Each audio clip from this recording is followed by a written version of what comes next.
Well, howdy there, Internet people. It's Belle again. So today, we're going to talk about Trump cutting education funding. The Trump administration is withholding an estimated $6.2 billion in congressionally appropriated funding for K-12 education. Trump has the money impounded and is refusing to release it as Congress directed. The amount being withheld is significant. Every single state is looking at more than 10% of federal funding for education being withheld. A lot of states, I'd say more than a dozen, are having more than 15% of their funding withheld. Specifically, what kinds of funds are being withheld? There's money for migrant education and for English language acquisition. The people who will support Trump cutting these funds because they like the idea of punishing the children of migrants will, of course, soon be on social media complaining about people not speaking English. There's money for the Student Support and Academic Enrichment Program. That's a wide-ranging enrichment program. There's money for supporting effective instruction. This is cash to teach the teacher, or to encourage teachers to work in underserved areas. There's also money being held up that's for 21st century community learning centers. This is probably the most immediate problem. This money pays for educational services during non-school hours, including summer programs.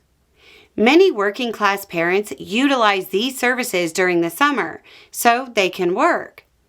The Boys and Girls Club's president and CEO, Jim Clark, put out a statement saying in part, quote, "Just like any organization, Boys and Girls Clubs depend on financial commitments to operate, to recruit talent, deliver services, and meet the needs of families they serve daily.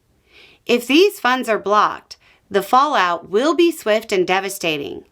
Up to 926 Boys and Girls Clubs could be forced to shut their doors, and more than 220,000 kids, many of them in underserved communities, will lose access to essential supports like healthy meals, caring mentors, and safe spaces during the most vulnerable hours of the day. It would also mean the loss of 5,900 jobs at Boys and Girls Clubs around the country."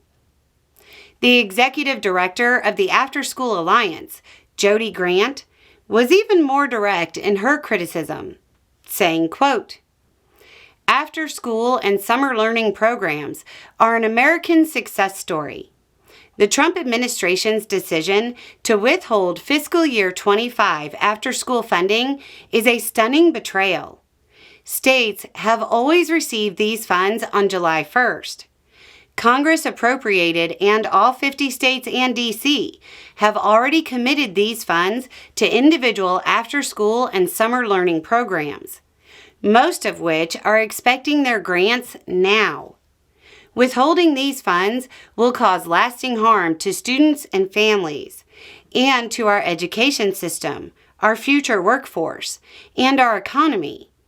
If these funds are not released very soon, we will quickly see more children and youth unsupervised and at risk, more academic failures, more hungry kids, more chronic absenteeism, higher dropout rates, more parents forced out of their jobs, and a less STEM-ready and successful workforce as our child care crisis worsens dramatically. If your kids utilize these programs, start thinking about what you're going to do if the funding doesn't get released. This is going to be a huge issue if not fixed immediately. The problem is, it doesn't look like there's any plans to fix the issue. But instead, it appears the Trump administration will make it worse.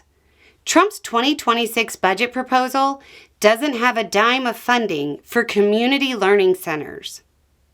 Anyway, it's just a thought. Y'all have a good day.